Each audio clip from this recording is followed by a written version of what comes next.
Nice. Like getting y'all fired up. It's beautiful. I wasn't sure if you guys were still recording or not. I was liking that. I'm glad it is on tape. If we were recording, words would have been said about us. Yeah, dumb would have not been the word I used to describe David Tepper. Well, you know what? This is the internet. You can say whatever the hell you want. The following is a special presentation of Tony Curry Radio.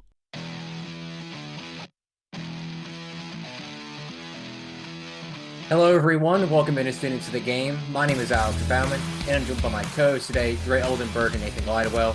We're going to talk about week 3 of the college football season, and then unfortunately for me and Gray, talk about some NFL that's been happening. But that's fortunate for Nathan because the Saints are finally figuring out football, it looks like. So he'll be happy to talk about that, but me and Gray, not so much. Nathan, let's talk about Alabama before we talk about Auburn here. They get the 42-10 win over Wisconsin in Wisconsin on the road. Tyler Van Dyke leaves the game early. It was announced earlier on Monday that he's out for the year with a full ACL tear in his right knee. So that was a big hit to Wisconsin, but it looked like Alabama was fully in control of this game.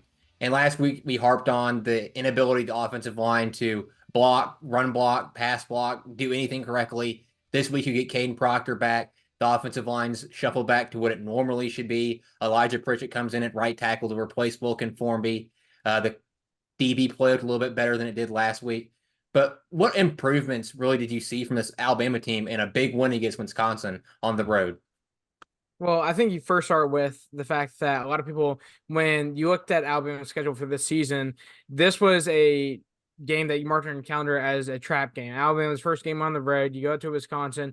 Wisconsin, on paper, looked to be like a very talented team, like a very well put together team. And even given their shortcomings last season, you felt like they were going to be in a better spot with Tyler Van Dyke at quarterback, maybe developing a little bit more over the offseason. Unfortunately, that didn't happen. And it really in this game was a non-factor because he went in the game early with an injury. But for Alabama to come into the type of environment Wisconsin has at Camp Randall Stadium, we know how rowdy it can get. I think Wisconsin's one of the better atmospheres in college football. And to come out and just kind of take the air out of the atmosphere, take control, domination on both sides of the line, pretty much. Offensive line did a fantastic job. It was great having Caden Proctor back at left tackle and allowing a guy in Tyler Booker to rotate back into his normal left guard spot. They dominated the entire left side of the line. I thought Elijah Pritchett did a fantastic job again. We got to last week and what he was able to do in the short amount of time he got to play, and he just picked up right where he left off. But I think a lot of credit needs to go to someone in the wide receiver room who might not have been very flashy in this game, but going back and watching film on it, Kendrick Law, and the amount of insane blocks he had. I mean, he had a number of pancakes just flying down and hitting guys in the secondary and opening up bigger runs. I know there was a design run earlier on in the game with Jalen Milroe that he downfield blocked and just put someone on his butt. I mean, that's exactly what you want to see from your wide receivers. They, even when they're not getting the ball, when the play is not designed for them, to have them go out and make those plays blocking. I think that's a big thing. And it shows how invested they are in the team and not just themselves. And then flipping over to the defense, I think I have found my favorite player on the team being LT Overton. Dude is insane. I think he's gotten up to like 22 pressures this season, which is like 12 more than this guy. I think that's Jahad Campbell. So that's just an insane amount. He has lived in the backfield. I like the way he his gap control has been fantastic. He just flies across the field. And for a man of his size, I mean, it's really something to watch. Linebacker play, of course, doesn't fall out. Jahad Campbell, Deontay Lawson, they just fly around the field. And then Malachi Moore being the leader of the defense. He's just all over the place. And I know he went out of the game with an injury. It looked like he is in concussion protocol. But Kalen DeBoer said things do look good for him. Luckily, it's Alabama's bye week before they have to go 2 weeks from now and play Georgia at home. So hopefully getting Malachi Moore back there's some other injuries. Quay Russaw went out earlier on in the game with a lower leg injury. There hasn't much said about that, but things look promising with him. Richard Young later in the game went out with a leg injury. I think that one is a little bit more severe. Not having a lot of updates on that. But overall, I really like the way that Alabama just came out and took care of business. I think it really makes a statement looking back to last week when they struggled earlier on in the game with USF and they came out and just put points up. Jalen Milroe really commanded the offense, finishing the day with 5 total touchdowns, 3 through the air, 2 on the ground. Ended up being the leading rusher with 14 carries and 75 yards in the ground. That's not even taken away from the running backs and what they were able to do, because Jay Miller had a touchdown of his own. He had a great game. And of course, the guy who everyone is just surprised with, and he's a generational talent, and he is probably the next greatest Alabama wide receiver to touch the field. Ryan Williams, 4 catches, 78 yards, another touchdown. Every single game he has had a touchdown in.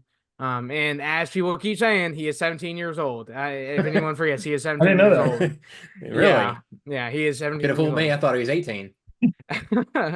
Yeah, but really fantastic 16. things. Exactly. He can't even vote in the upcoming election. Can you believe that? Yeah, but fantastic things all around. And Alabama heads into a much needed bye week, gets some people back from injury, and then of course the game everyone has circled on the calendar being Georgia on the 28th of September at Bryant-Denny Stadium. I think that's probably the biggest game of the season thus far. And you'll find out a lot more about this Alabama team. And honestly, we'll find out a lot more about this Georgia team, who had several questions themselves Saturday. Yeah, we'll get into that later, Nathan, with the Georgia and the Kentucky game. You kind of talked about him a little bit, Nathan. Jalen Milroe at quarterback. Really good game, 5 touchdown performance, was named SEC Offensive Player of the Week. On the season, 590 passing yards, 8 touchdowns, no interceptions. Big difference from last year in Jalen Milroe. No, the competition isn't as good as it was last year in those really first 3 games because he played Texas. That 3rd game of the season. He has 156 rushing yards, 6 touchdowns, and he has 2 passing touchdowns and 2 rushing touchdowns in 3 straight games. And is the first quarterback to do that since Johnny Football did it in 2012. Really efficient passer, number 3 most efficient passer in the nation. Is Jalen Milroe the early Heisman favorite for you, Nathan? And then Gray, say yes as well, or are you somewhere else? Yeah, I think he's definitely cemented himself firmly in this Heisman conversation. I think you look across the rest of college football. Of course, Nico Iamaleava is having a fantastic year thus far at Tennessee.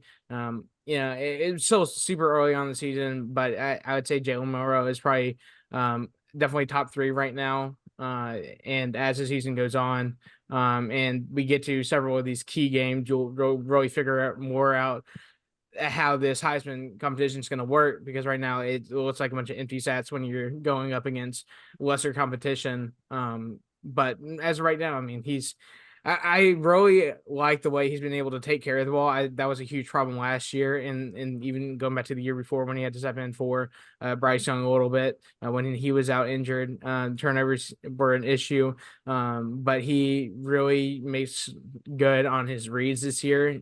His processing has been a lot better, and he doesn't force a lot of things. Last year, I think he forced some stuff deep. We love to throw the deep ball, and a lot of the time we would force it deep and throw it into double coverage and get intercepted. This year, you're not seeing any of that. He's taking care of the ball. He's making smart plays, hitting checkdowns when he needs to, escapes out of the pocket when he needs to, but also having the comfortability to be able to stay in the pocket and make those bigger plays and hit those intermediate passes, which some people will talk about. I know it's still not consistent, but when the play calling isn't consistent enough to have the middle option open, then, I mean, it's not going to be consistent for him. But I think he's done a fantastic job of improving in that area as well. Yeah, Jalen Milroe, this time last year, did not have confidence in his ability to throw the ball. This year is night and day difference from this time last year to this time. I believe his confidence grew over last year as he started playing better. But just like you said, Alex, the difference between Milroe now to Milroe week 3 of last year after the USF game and after the Texas game is completely different. And that's completely shown in the Alabama offense.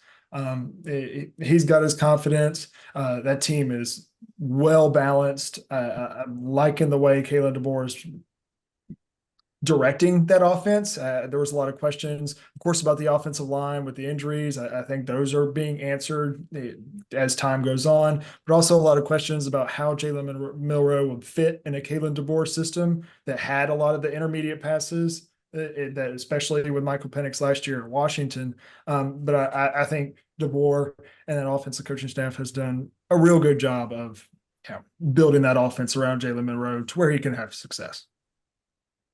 Now, Gray, New Mexico came to town. A team located in the state of Mexico came to Auburn. Never And playing Auburn them. came out with the win this time, 45-19, in Hank Brown's first career start. Last week, Auburn struggled with turnovers. We had a little bit of a discussion about their inability and unwantingness to run the football. But you see in this game, 268 yards on the ground. Hank Brown comes in as QB1, no interceptions, 4 touchdowns, really efficient passing the ball. What were your thoughts on the improvement you saw in Auburn from Peyton Thorne in that offense last week to Hank Brown in the offense this week? Offensively, it was completely hell versus heaven, night versus day, completely different. Offensively, it truly looked like we were finally able to run a Hugh Freeze offense. If Peyton Thorne, when he was at Michigan State, ran the pro style offense, and I think the adjustment not only to the SEC play, but also to trying to run the RPO, which is what Hugh Freeze was so good at Ole Miss and so good at Liberty, made these quarterbacks way better than they actually were, like Bo Wallace and Chad Kelly and Malik. Hey, we don't mention those names, right? We don't talk about those people. Those are banned from the show. I think we were finally able to run that. And of course, I think the weather hindered a lot of what Hugh Freeze wanted to do, throwing the ball through the air. Alabama saw that a lot in week 1 when they played Western Kentucky. It was extremely, extremely wet and rainy all day long. But we were finally able to run the ball.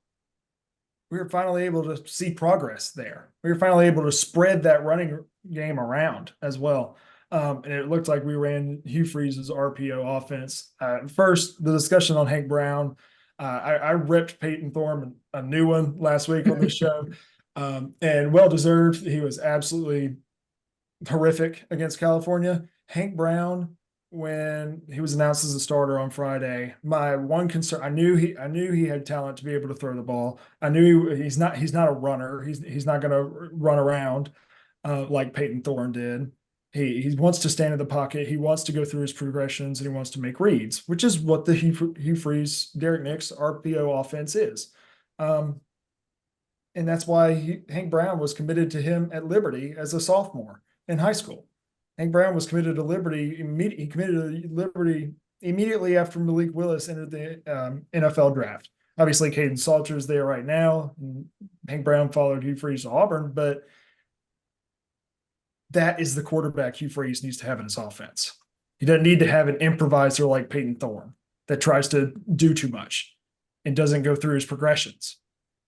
He needs to have a guy like Hank Brown, play style wise. I thought the one thing I had concerns of going into the game were obviously the weather and how poised Hank Brown would be under the pressure of his first start. You know, I know it's New Mexico, but it's goodness gracious, talk about pressure on a redshirt freshman. He's shown success when he's gotten to the game, but I was like, what is his poise level going to be like first snap? And he was fantastic. He was making the right reads. Hugh Freeze said he did very, very job of controlling the offense, making the right play checks at the line of scrimmage. He said there were only 1 or 2 plays that Hank Brown, you can really blame Hank Brown for a mistake. He really didn't miss any throws. There were some questionable decisions in there. There were 2 or 3 questionable decisions, but he protected the ball. It's not like he threw an interception. And he ran the offense exactly how it's supposed to be run. He's efficient and took care of the ball. That's all Auburn needs. That's all this team needs. And not to mention, again, I know it's New Mexico State. We said that all against Alabama when we played Alabama A&M, but he did this all without Auburn's most talented player on the field. Cam Coleman did not dress out in this game with the shoulder injury he suffered in the Cal game. So he did not have Cam Coleman in this game and was still able to have the confidence and the poise, able to come out there and play. Talking about the running game, though, Saturday was the first time Jarquez Hunter in his Auburn career got 20 carries or more. That kind of blows my mind a little bit. I understand that, but because for 2 years he played under Tank Bigsby, and last year he didn't get as many carries because we were playing from behind all the time. And Damari Alston really stepped up. So he really wanted to get him the ball. But Jarquez Hunter finally looked like we expect him to look. This dude's one of the best backs in the SEC, talent-wise. He is a future NFL tailback. And you expect him to do this kind of stuff against New Mexico. Same thing with Damari Alston, being able to come in, be a relief back like that, be more of a downhill runner, and have success as well. He had 86 yards on 10 carries and a touchdown. It was incredible. I was really impressed with the receivers. 10 different receivers caught passes in this game. 4 different players caught touchdowns from Hank Brown. Hank was really sharing the ball. I really liked the adjustment on the offensive line when we went to Braden Joyner at left guard, the redshirt freshman from Auburn High School. The run blocking really clicked in the second half. Auburn scored on every drive in the second half except their last one where they took a knee. In the second half, the run blocking really took a step up. The injury to Isaiah Miller in the Cal game, we had to shake around some of the things in the offensive line. Dylan Wade had to play tackle, and I know that they were wanting to get players in and out against New Mexico. I think they were able to figure a few things out. Defensively, we got some issues defensively. In this game, this game looks like a blowout. This game looks like Auburn handled business. We've got some issues. This is like the complete opposite of the California game. Complete opposite. We've got some technique issues. I know your starting cornerback, Kayan Lee, didn't play in this game either. He was dealing with a calf strain, and they didn't want to overtake him. He went through pregame warmups, but decided not to play. So you were without him, and it sounded like there was a little bit of an injury to Eugene Asante. He was able to go, but was not 100%. It's going to be very easy to gain yards on Auburn this year if the defensive backs and the linebackers aren't able to turn their head when guarding the ball or guarding a man. Auburn's front 4, I thought going into this year, would be the defense's weakness. It is not. It is not. It is the complete strength of this team and depth strength as well. But the defensive backs and the linebackers and some of the formations they were running with DJ Durkin terrified me a little bit. New Mexico State was able to move the ball up and down the field when they wanted to. Auburn's defense made stops and made the right plays when it counted. I was really impressed with safety Jaron Thompson, the Texas transfer. He has turned out to be by far the best defensive transfer on this team. I wouldn't say best transfer because I think Lambert Smith is the best, but the best defensive transfer. He's really impressed me. But again, there's some technique issues. If we don't get that figured out, Auburn's got a week to figure this out, because you can't allow Jackson Arnold to come into Jordan Hare and be able to make back shoulder throws, knowing that the corner is not going to turn around and make a play on the ball. When Kevin Steele was the defensive coordinator at Auburn, this is going to take me back. When Kevin Steele was the defensive coordinator at Auburn, under Gus Malzahn, Auburn ran a true man-to-man defense on the outside corners. And the true man-to-man, different from regular man-to-man, was, no, you don't play the ball. You play the man. You play for the incomplete pass every time, instead of playing the ball. If there's a lob up pass on a streak or a corner route or something like that, you don't play the ball. You play the man. You try and swat the ball down, not try and intercept it. And a lot of times it worked. A lot of times it really saved Auburn from opponents busting away a big play. In this game, it did not work. It did not work. And Hugh Freeze said in his post-game press conference, we have got to start playing the ball more defensively. I know you were out, Cam Lee. It's your NFL corner that is not playing. And he really helps when he's on the field. He completely takes away a side of the field. Teams do not go at K and Lee, and they will continue not to.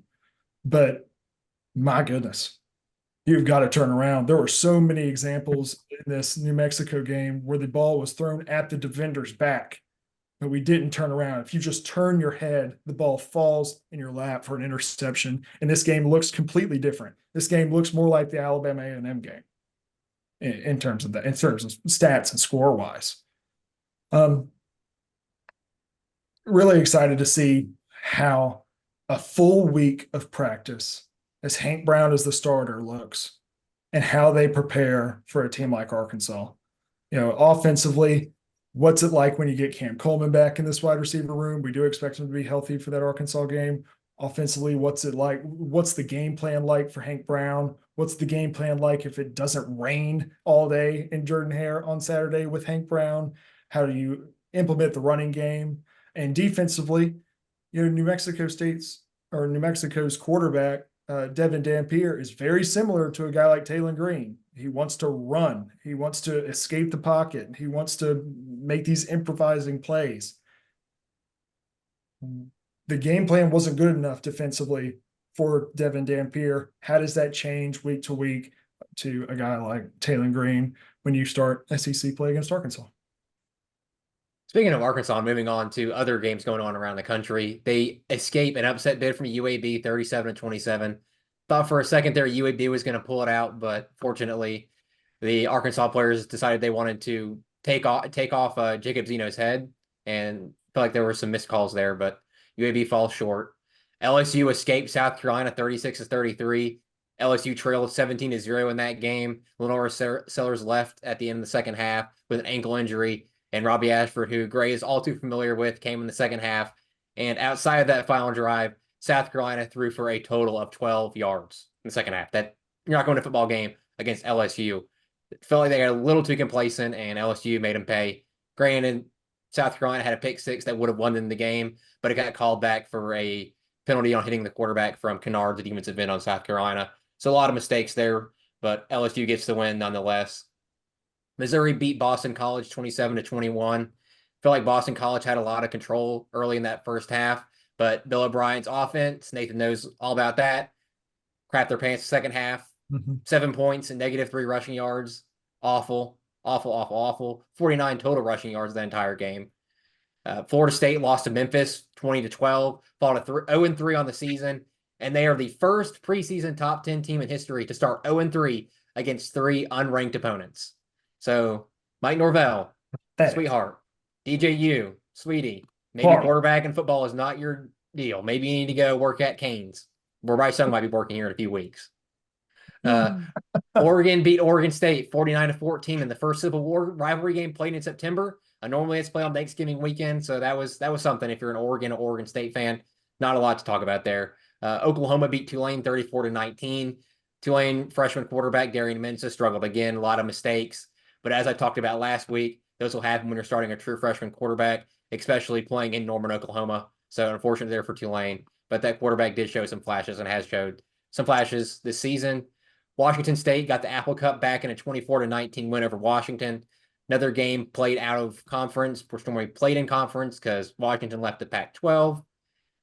Florida loses to a backup quarterback, loses to Texas A&M, who started redshirt freshman Marcel Reed. Florida lost 33-20 at home. Billy Napier, son, Mike Norman's like, how did Mario Cristobal become the best coach in Florida? Georgia escaped Kentucky 13-12. Georgia offense, where art thou? Carson Beck, first overall pick. Do you want to show up in games like this? Not a good showing heading into playing Alabama in 2 weeks. UNLV upsets Kansas 23-20. Jalen Daniels. I look very stupid picking him to make the college football playoff because Jalen Daniels looks like a shell of himself. I repeated it every week so far. And in the last game, Kansas State dominates Arizona 31-7. Nova Fida, T-Mac did all they could, but that defense for Kansas State played really good. Any of those games stick out to y'all to warrant any further discussion from us? Well, I'm just going to go ahead and start the Georgia-Kentucky discussion.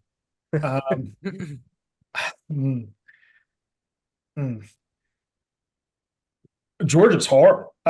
Georgia's so beatable, and I am stating here on this podcast after week 3, and that this obviously could change after week 5, but after week 3, Georgia is the 4th best SEC team right now, number 4, behind Tennessee. Texas, Tennessee, and Alabama. Could say 5 too. Could say 5, a little miss. Yeah. Nathan, any thoughts on Georgia?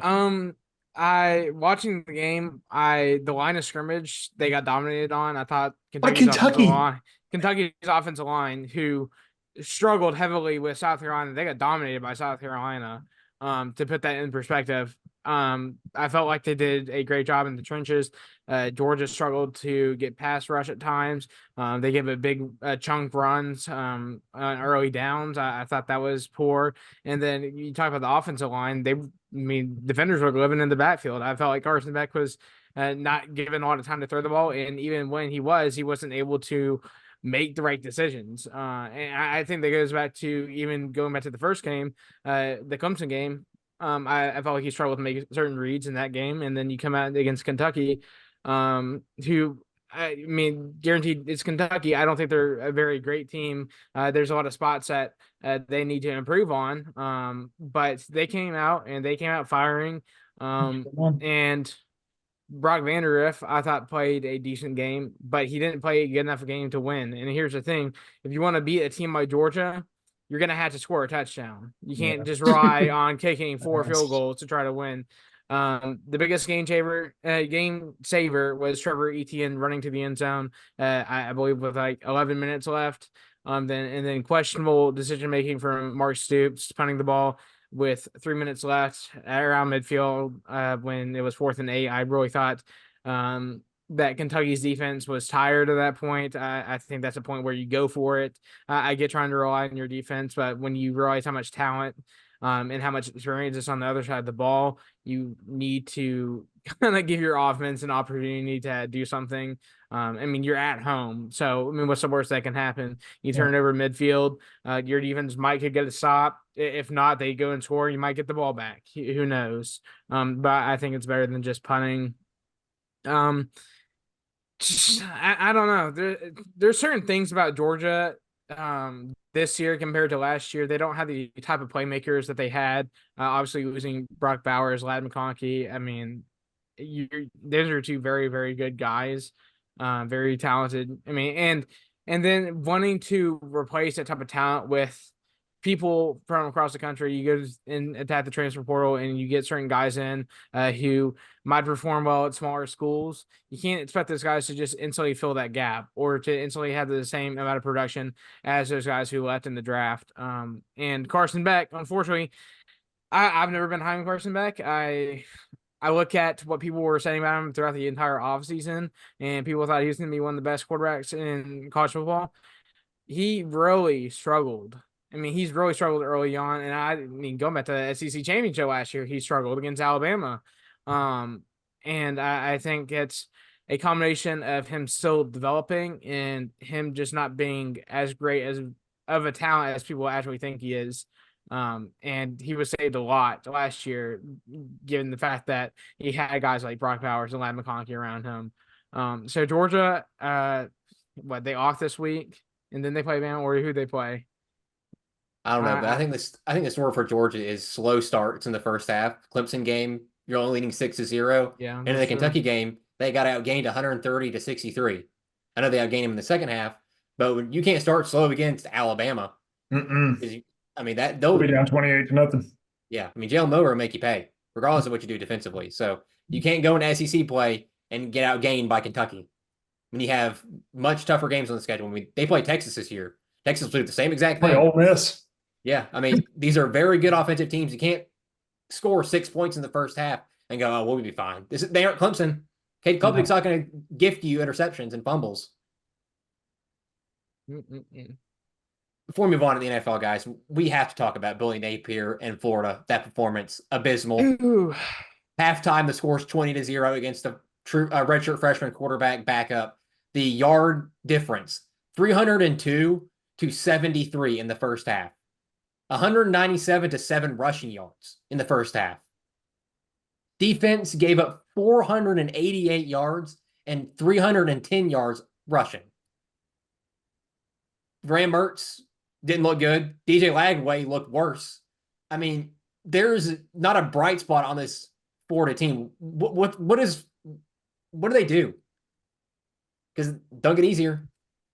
It really doesn't. Not with that schedule. I think their only shot at winning a game from now on. Well, I mean, they do go to Mississippi State, but and Mississippi State looks abysmal too. But I think their only shot at winning a game is Florida State. I don't understand how year after year in the Billy Napier tenure at Florida, they got more and more and more pathetic, but yet their recruiting classes got better and better and better. I don't get that at all. Because at some point, don't you think you have to put a proof of concept on the field to get some of these recruits? You can pitch an idea, especially in your early years. I think that's what Hugh Freeze is doing at Auburn. I think that's what Josh Heupel did in these early years at Tennessee. But at some point, you got to win some games. This Florida team is pathetic on the line of scrimmage. Horrific. And it's sad. And I don't feel bad for one single Florida fan because every single one of those people deserve it. Every single one of them. People are a bunch of jokes. I don't care. I don't feel bad for any one of them. But there's no way, no shot. And at this point, he's not been fired yet. But there's no way Billy Napier ever coaches a game in the swamp again. No way. Because they have a bye week after Mississippi State.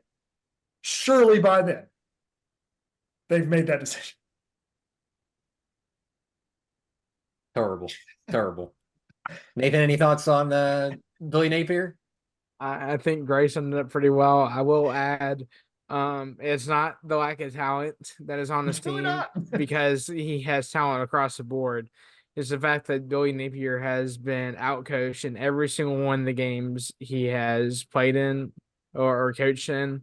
And coming against a first-year head coach at Texas A&M, it's kind of inexcusable at this point. And I mean, I just go down the Florida timeline, and it's like they had Dan Mullen, who was consistently getting them in New Year's Six bowls and competing in the SEC, and maybe they weren't at the top of the conference, but they were competing, and I thought they were doing very well. Then he has one mediocre season. They fire him. They bring in Billy Napier, and everyone just thinks it's going to flip around. They're going to start making the playoffs, and here we are. I mean, obviously, it's Marco Wilson throwing the shoe curse. But like I said, every one of them deserves it. But besides that, the grass isn't always greener. And if they would have stuck with Dan Mullen, I think they would have been in a way better off situation. And this is kind of what they get. I mean, you can't just expect things to always be better just because you go and get another head coach that is doing better at a different organization. Gosh, I don't understand how Billy Napier is this bad of a coach. He never seemed this way before. And it's like he got to Florida and his entire thought process just completely went out the window. I don't understand. And to Billy Napier, because the rumor was true, he quote unquote declined the Auburn job after Auburn fired Brian Harsin, which is not true. He was not offered, but the rumor was he declined it. Thanks. Now, the NFL. Well, we'll save me and Gray's mental breakdown for the final part of the show. Nathan, let's talk about the New Orleans Saints and what they've done this season. 44-19 over the Dallas Cowboys. Never close. Last week, we touched on it. You tried to get us to talk about it. We didn't. They demolished the Panthers. Wasn't even close.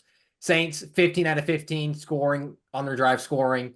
Alvin Kamara's all over the place. Rashid Shaheed's all over the place. Derek Carr looks like an all-pro quarterback. I don't know. Clint Kubiak might as well be the second coming of Jesus Christ at offensive coordinator. I mean, the team's firing on all cylinders. What are your thoughts on New Orleans Saints? Are they the best team in the NFL? Okay, hold your horses. Hold on. Don't start spewing that nonsense. We don't like that rat voice in here. Like it's a great day to be a Saints fan. And we're 2 weeks in. I didn't think we would be saying this. I looked at the Saints schedule early on. We talked about it in the offseason. I wasn't very optimistic.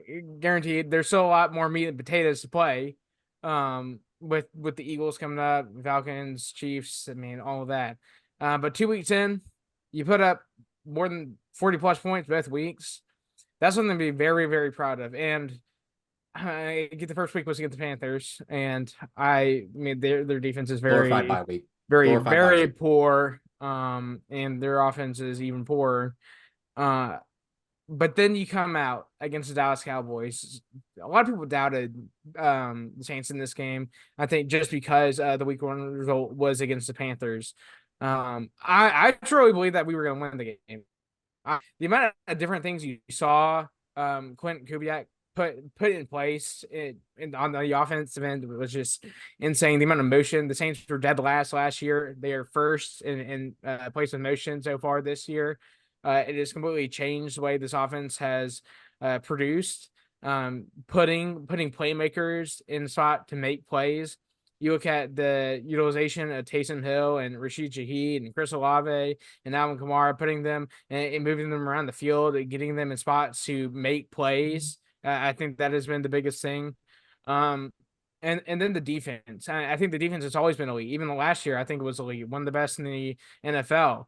And for the most part, you keep all your pieces there. And then you add a very good piece in Kool-Aid McKinstry and from the second round of the draft. And he steps in for Marshawn Lattimore in this game, who was out. And it's like they didn't miss a beat on defense. I thought they did extremely well. They gave up a few chunk plays, but for the most part, they limited what the Dallas Cowboys were able to do. And when they got into the red zone, they really locked down and forced Dallas to take field goals. I think that's the main difference in this game. The amount of field goals they forced a lot of turnovers. They thrown 2 interceptions. They knocked out a fumble that they really should have picked up, recovered. But instead, we tried to pick it up and return it for a touchdown. I think that's something that you need to be in the moment and get better at. But Alvin Kamara is just a different beast. I think the last few years, people really doubted him. Thought he was on a decline. Obviously, getting older, and then he comes out and he looks like he hasn't missed a step. Takes me back to Christmas Day game against the Vikings. I mean, speaking of Mike Zimmer being the defensive coordinator for the Dallas Cowboys. So in the past 2 games, he has coached against Alvin Kamara. He has allowed him to have 10 touchdowns. That's pretty insane. Alvin Kamara, just reading through his stats, 20 carries, 115 yards, 3 touchdowns on the ground. And then, of course, receiving 2 receptions, 65 yards and a touchdown. I give him a lot of credit for what he's been able to do. But I think I really need to highlight the fact that Derek Carr has just made this huge jump to where people thought he would be when the Saints first traded for him. The first year or so, it looked really poor. I thought his decision-making struggled. And I think that is in turn because the offensive line had taken a huge step back from the years before. In the first round this year, you bring Fuaga in the first round at Oregon State. I know a lot of people thought it was a questionable pick. I was really supportive of it. No. Yes, I was supportive of it. What are you talking about, Alex? You questioned it a little bit. I questioned it a little bit, but so I was supportive of it. I got to support my franchise here. But Fuaga has done a fantastic job. He has allowed 0 pressures and the number of snaps he has taken. Really, I mean, and I think the biggest thing, we've ran behind him the majority of the time. He has been the highlight of the offense. Cody Kubiak in the scheme he has put in going against Micah Parsons this week. I went back and watched the film, and the way that we have blocked some of these big time pass rushers, being able to get Derek Carr more time in the pocket, using tight ends to chip block, and then reinstating the block behind that.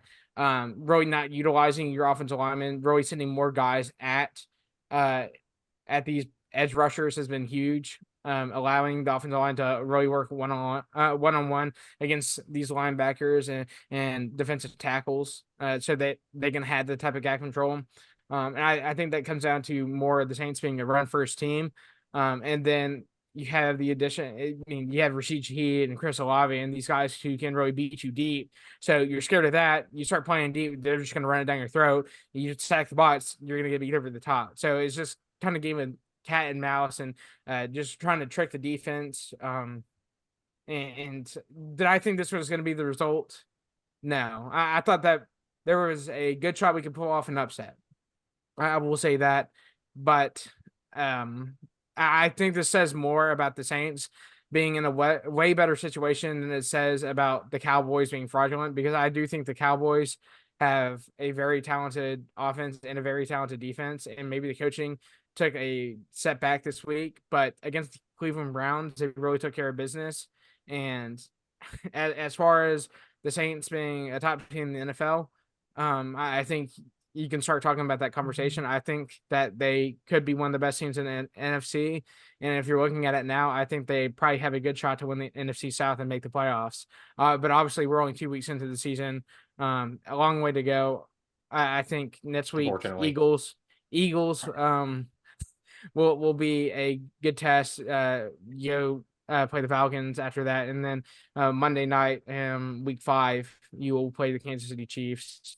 And I think that is really the ultimate test to see if the Saints can go to Arrowhead and pull off a victory. I think you really know how good the Saints are at that point. But celebrate the win and move on to the next week. But really impressed with the Saints thus far. Yeah, not a lot of celebrating in Charlotte, North Carolina. Panthers lose 26-3 to the Chargers. The Hornets play? Can it get worse than last season? Yes, it can. It can get a million times worse. The offense is dead last in the NFL at 176 yards per game. That is somehow 89 yards worse than last season. And the defense is giving up 36 points per game, which is 12 more than last year. So, yes, it can get worse. Bryce Young this game, 18 for 26, 84 yards, interception. Falls at 2-16 as a starter.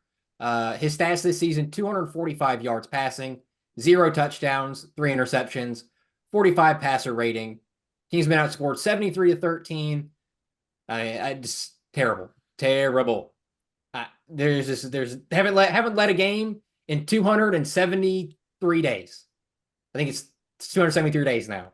So it's just depression after depression. And those 18 completions were the most completions in a game passing under 100 yards.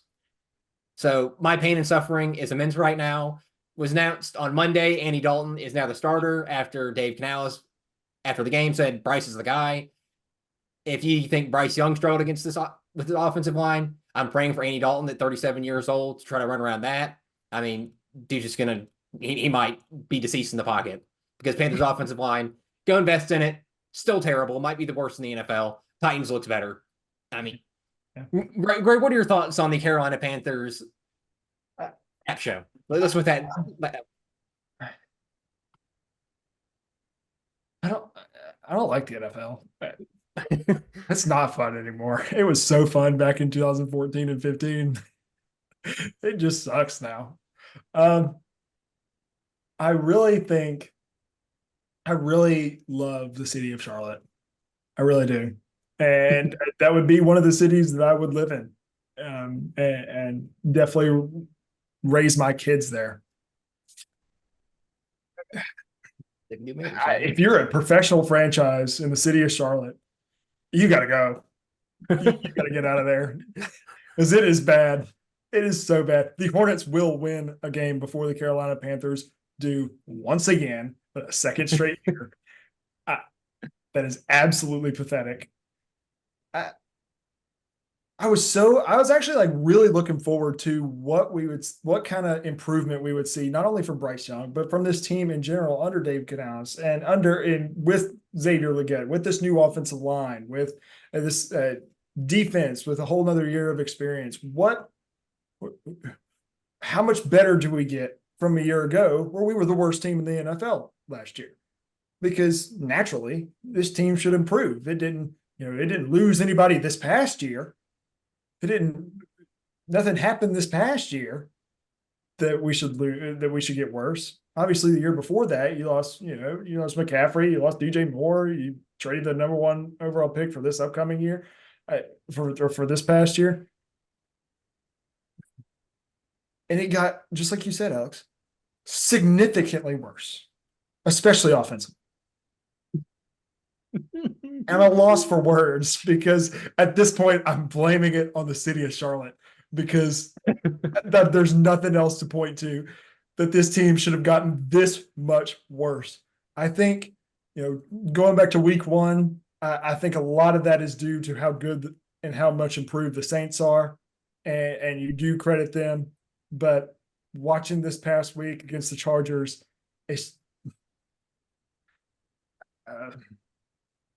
I'm speechless. There's no hope. There's no hope. I don't see where you go now. I got you one. Okay. Sell the team. Sell the team. Sell Sell the the team. Sell the Sell the team. team. Please, David Tepper, sell the team. Because now you go into the Andy Dalton, just like you said, 37-year-old, not going to be able to move out of the pocket with this offensive line, which is already the worst in the NFL. We're done. We're done. We were done when we decided J.C. Horn was a draft pick over Pat Surtain. That was the downfall of the Carolina Panthers. It wasn't Cam Newton not jumping on the fumble. None of that. It was, J.C. Horn over Pat Surtain. And Pat Surtain's the best corner in the league. Yeah. And J.C. Horn is up there for one of the worst starting corners I've ever watched. And it wasn't like, J.C. Horn had a really good college career and Pat Surtain was kind of a project. No, Pat Surtain was the best corner in college football. But no, we'll take J.C. Horn because he has all these athletic traits. He's going to really blossom in the NFL and develop. And by the way, we're still paying the Chicago Bears for the Bryce Young pick because they get our second-round pick this year, which will probably be the 33rd overall pick.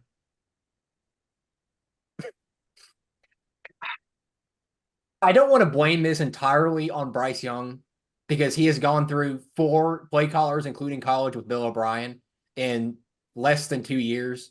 And none of the play callers appear to have any idea what's going on. And when you deal with a play caller who's not particularly good and you're really rattled, you don't have a lot of confidence. I mean, what do you expect from Bryce Young? You don't put anything around him. Adam Thielen is the wide receiver 2. You go trade out for Jonathan Mingo because he's the next DK Metcalf. Terrible. Terrace Marshall. He was just overshadowed at LSU. Not even on the roster anymore. Xavier Legette. Early on for him. I don't want to say anything about him yet. Really early on, but love his accent. It's not a Bryce Young main problem, but it's getting to the point where Bryce Young either get better or get out. I hate to say that because I love him. I agree. I was always a huge fan of Bryce Young. It was hard for me to root against him when he was at Alabama. I was just naturally a fan of the kid. His talent around him has gone downhill massively from going from college to the pros. Massively. As you think about in college, he had Jameson Williams, he had Brian Robinson right next to him. He had John Mechie. He was incredible in college, and incredible enough for us to trade our franchise to get it.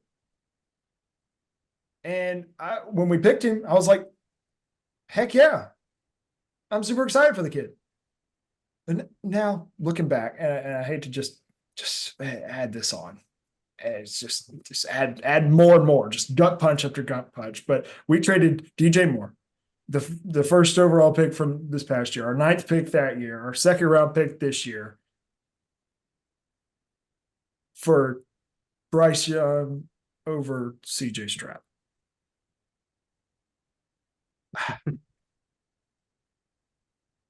There's nothing left. Sell it, just like I said. Sell the team. It's over. And you think Bryce Young didn't have confidence now? You pull him as a starter in the 3rd game of the season. He has 0 confidence. 0. Yeah. I mean, you're not going to win a game this season. You might win 1 or 2 if you're lucky. Just stick with the dude and pray he figures it out. Learns the offense. Because there's no confidence. And it's apparent on the field. He is missing the easies. He's missing the layups. He's missing the bubble screens. And he didn't miss those at Alabama. It's not like this kid is a bad quarterback. He's staring down coverages. I mean, he has no confidence. They don't even trust him to throw the deep ball. And he's really good at that. So this is I feel bad for the kid, but he's not helping himself at all by what he does on the field. I will add one thing here as an outsider. I am a little biased because I am a Bama fan, and I love Bryce Young. I loved watching him play. The Charlotte Panthers have failed Bryce Young, and that goes No for doubt. him and the quarterbacks that have went before him, the people that they have traded for, and any huge additions that they have ever made. I would say going back to 2015. That is probably the cutoff there. And I'm not putting. It's not like I'm not putting any blame on Bryce Young because he has made poor decisions. And I don't think his game is completely translated to the NFL. And I think that might be a little bit involved in him not having the type of size as an NFL quarterback probably does, or some of the other intangibles that some of these other NFL quarterbacks have. But what it comes down to, Bryce Young has a worse offensive line. I would even say a way worse offensive line than what he did in Alabama. And his offensive line in Alabama was not great by any standards. But the Carolina Panthers do him no favors. The people they traded for this offseason, you talk about Deontay Johnson. He was supposed to be wide receiver 1. He was already washed on the Steelers. I mean, it's not like he was this great talent on the Steelers. He wasn't getting thrown to anyway. Adam Thielen might as well go ahead and retire. Dude's just running around out there. He cannot get open some plays. Xavier will get, like you said, he's young. I think he could develop, but who knows at this point? Because it's not going to matter when your quarterback doesn't have even 2 seconds to throw the football. Bryce Young is more out of the pocket than any other quarterback in the league because his offensive line cannot hold a block. I just don't understand. And everyone wants to blame it on Bryce Young. Of course, he's a quarterback. He's the leader of the team. You go look at any franchise in the NFL. Who's the first person they want to blame? It's the quarterback. It's always the quarterback's fault for the failure of the team. I'm sorry, it is the team's failure. It is not just Bryce Young. He has done bad things, but it's not just him. He is one player out of the 22 that play on the field. I'm sorry, but if you want to continuously blame him for the shortcomings of the Panthers and the front office, who has done zero things to help him out, you can't realistically expect the Panthers to get better if the front office thinks that they're doing good things when they're not. Yeah, like you said, outsell the team. I mean, to that point, Nathan, Panthers front office. Let Bryce Young go somewhere else and watch how successful he is. Watch how successful he is. Great for the Dolphins. I mean, Mike McDaniel will have him looking like a Hall of Famer. Oh my gosh, yeah. No doubt. Especially if he doesn't go crazy like Tua and try to barrel into DeMar Hamlin's chest with your head. I mean, trading for the Minnesota Vikings, Kevin O'Connell's making Sam Darnold look like a good quarterback. Not saying he isn't, but he has been a good there you've got quarterback an offensive line that'll actually hold a pocket. You got receivers that are actually able to get open, and your play caller and your coach gives the quarterback the confidence to be able to make those throws. I mean, Sam Darnold was horrible when he was at the Panthers. It's the Panthers. It's not Bryce Young. It's Carolina. It's Charlotte, I tell you. It's Charlotte. It's a curse. I'll go ahead and add a hot take in here. The best quarterback in the NFL right now, Patrick Mahomes. If he was on this Panthers team, the Panthers would probably still be winless. They might win the game. I'd say they might have a better shot of winning the game, but Patrick Mahomes will be running for his life just as much as Bryce Young is. Yep. And who's he going to throw to? Adam Thielen's covered. He doesn't get open. He doesn't get separation. Deontay Johnson, haven't seen him get open. No separation. It's the same thing. So, I guess my whole point is don't blame everything on Bryce Young. Sure, he's done a terrible job, and I don't even know why he's done so bad. It's more of a question than like I'm just surprised that his game hasn't translated. It's a confidence issue. It's a whole confidence issue. When you go through 2 head coaches in 2 years, and your owner is dumb. That's as nice as I can put it. Dumb, inept. I mean, just look up all the synonyms for those words. I mean, that's what he is. And you spend money on an offensive lineman that were mid. I mean, you spend your entire cap space on mid offensive linemen. Robert Hunt is not worth the money he's being paid. Damian Lewis, no. Austin Corbett, Taylor Moton. I mean, he's just a statue. Hakeem Ekwonu is not an offensive tackle. He's an offensive guard. I mean, the Chargers did not blitz a whole lot last week, but by the way the offensive line was blocking, you would think they were sending 11 guys at Bryce Young. I mean, dude was a sitting duck. Sell the team. That's all I got to say. I'm about to flip out. Let's be in the show. Thank everyone for listening and watching. We'll be back next week.